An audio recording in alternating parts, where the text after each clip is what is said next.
Pokémon Horizons episode 69 just aired, and something crazy happened. Roy and Crocalor switched bodies? What the what? Let's talk about it. Our heroes have finally arrived in the land of Kitakami in search of Professor Briar. However, they can't find her.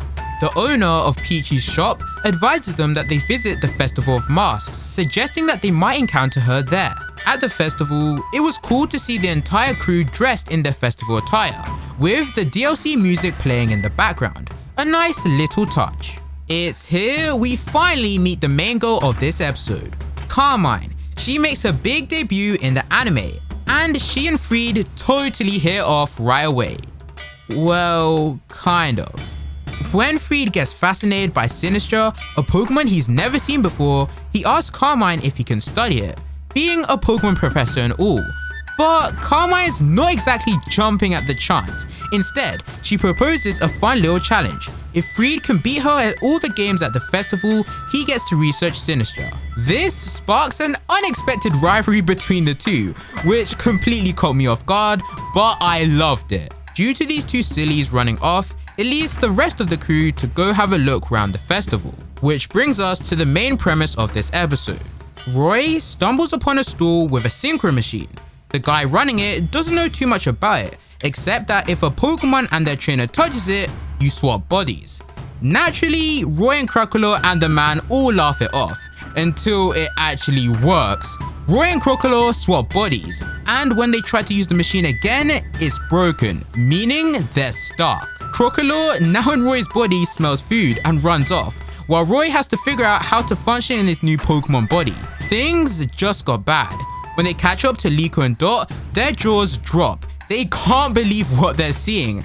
And yeah, I won't lie, seeing Roy speaking as a Crocalor was so cursed, man. But the gang can't dwell on it, because the rest of the Rise and Fall tacklers want to enjoy the festival. So the trio decide to keep it a secret and roll with it. They get candy apples with Murdoch, help Molly treat some injured kids, and assist Orla with a broken cooker.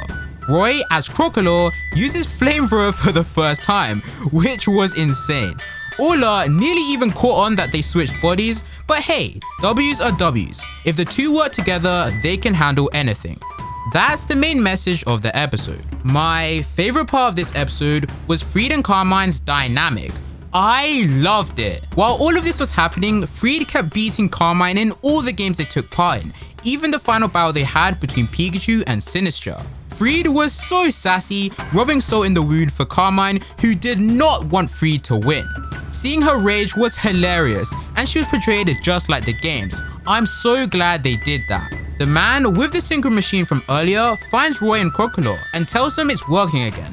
Luckily, our duo manages to change back to normal.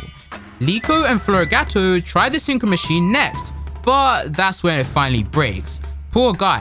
However, Dot notices the name of the machine and points out it's called the Synchro Machine. Maybe it will connect them to Blueberry Academy in the near future. Friede and the rest fail to find Briar. Carmine actually knows where Briar is, and in a petty move, uses this to tease and get her one-up on Friede. Oh, Carmine. But her W doesn't last, as the caretaker actually arrives to tell them about Briar and where she is. Poor Carmine, I was dying of laughter. Today's episode was hilarious. Again, Friede and Carmine's dynamic was the best part of the episode for me, and Carmine is amazing.